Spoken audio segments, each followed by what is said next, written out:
All right, guys.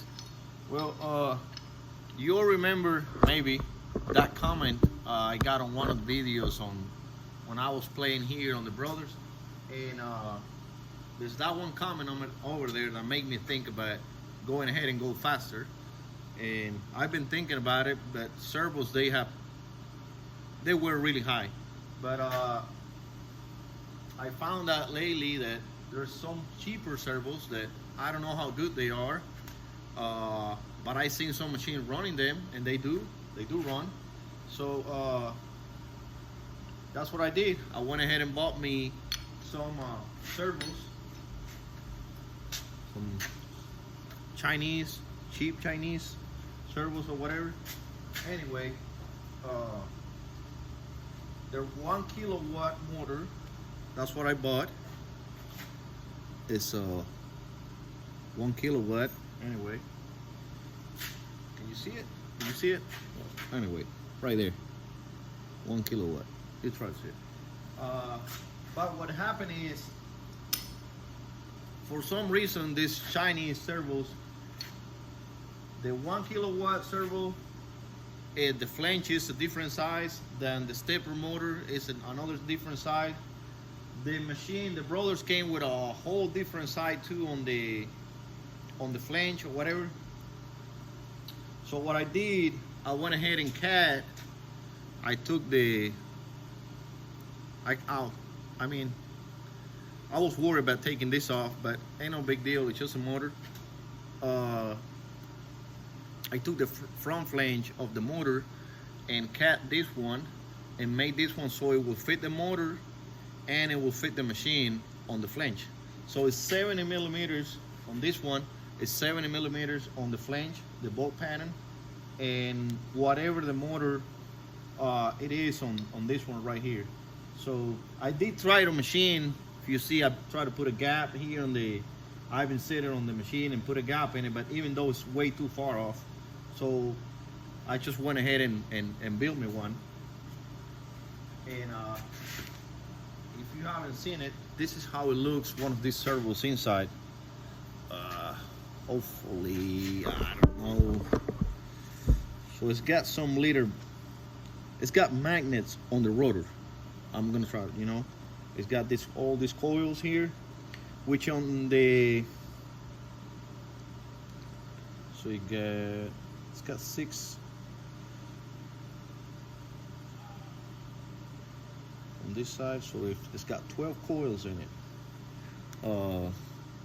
And then it's got magnets on the rotor itself, and it's got 12 coils in it, or windings, or whatever you want to call it.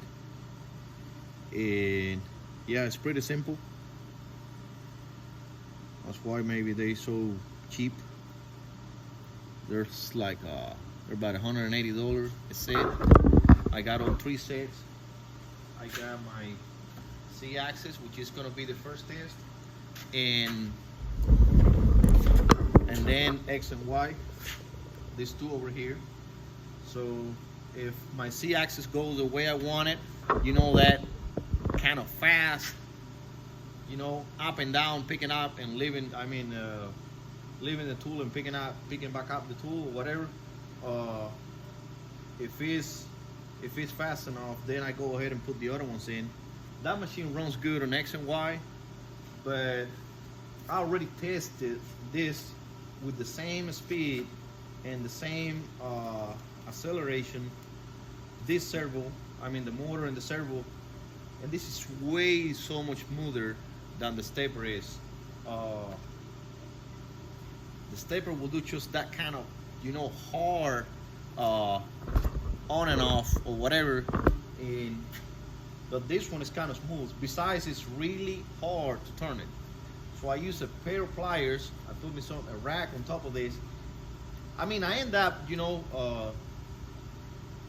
alarming the drive or whatever, but I had to kind of, put some power to it.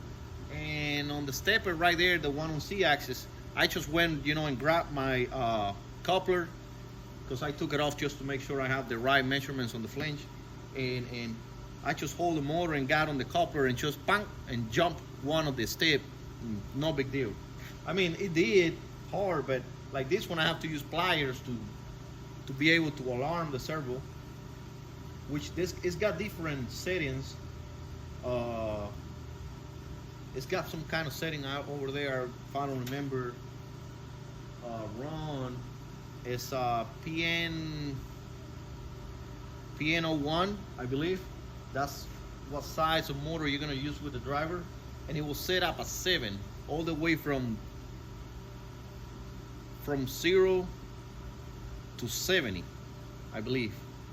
And from 0 to 70, yeah, from 0 to 70 it will set up a 7. And so I don't know if that goes by kilowatt or whatever. Anyway, it's got plenty of power. I believe it's gonna do good. But yeah, that's how I got done. I got 3 more to go, and it should be fine. I don't know, still my catting is not that good. Anytime I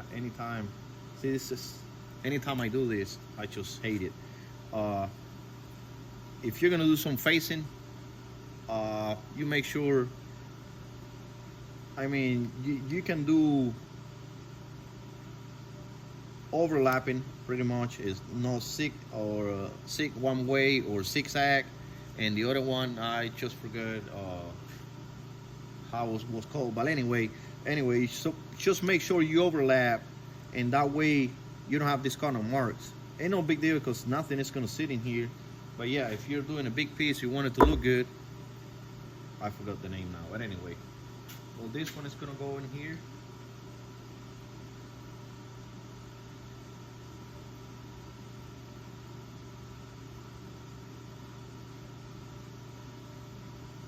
And hopefully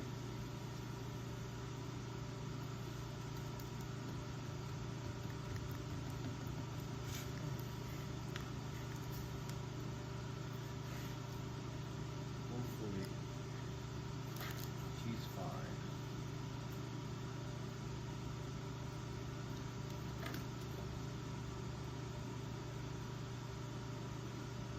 100%, this is the first time I tried it.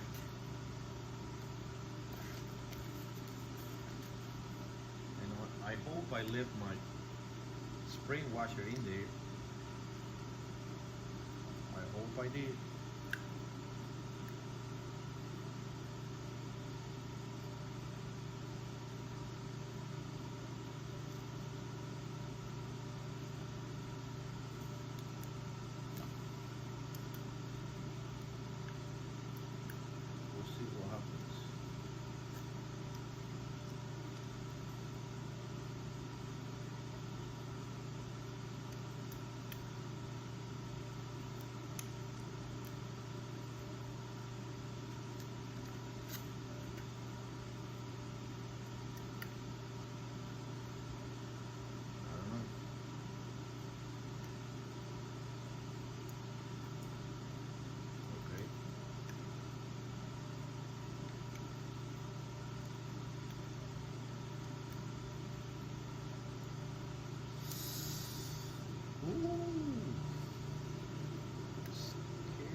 There we go. It's gonna be a little bit tighter than maybe I have to. Well, I'm not gonna beat on it, but yeah, that's how it looks. Well, I know just by looking at it, I already know that I messed up on the angle. See right here? It's not gonna be kind of flat, so I'm gonna make me another one, even for this one. It don't matter, the motor is just, instead of just being kind of square to whatever, it's kind of, you know, sideways a little bit. It's gonna be twisted, but yeah, it's probably that tight because it's pushing against the bearing because it was tight to put it in, but it should be fine once it turns a little bit. I don't know if I should beat on it. I believe I shouldn't, but yeah, that's how it looks. So now the motor is just gonna sit straight to the machine with no adapters, no nothing. So I believe this is a better option because I'm supposed to have 70 millimeters here, and besides that, this one is tighter on the, I only got a 0.5 millimeter from the shaft. This one is just like, I don't know, they thought that we're gonna put a seal on it or whatever, or they didn't, just trying to go cheap. They just had to put a seal on it, pretty much. But yeah, anyway, I just went tighter on it, 0.5 millimeter diameter. I mean, 1 millimeter on diameter. Yeah, that's it. Well, you see, I'm off on the. Hope you can see it there. So you see that it's kind of farther off this than this side. I'll fix that on the cat. Yeah, I'll fix it. Yeah, guys. Well, brother is gonna go faster again. This is crazy. This is a 1 kilowatt motor. It's so little, like, I still can't believe it. I don't believe it. But anyway. All right, guys. Well, I hope you like it. And yeah, we're gonna go faster. Thank you.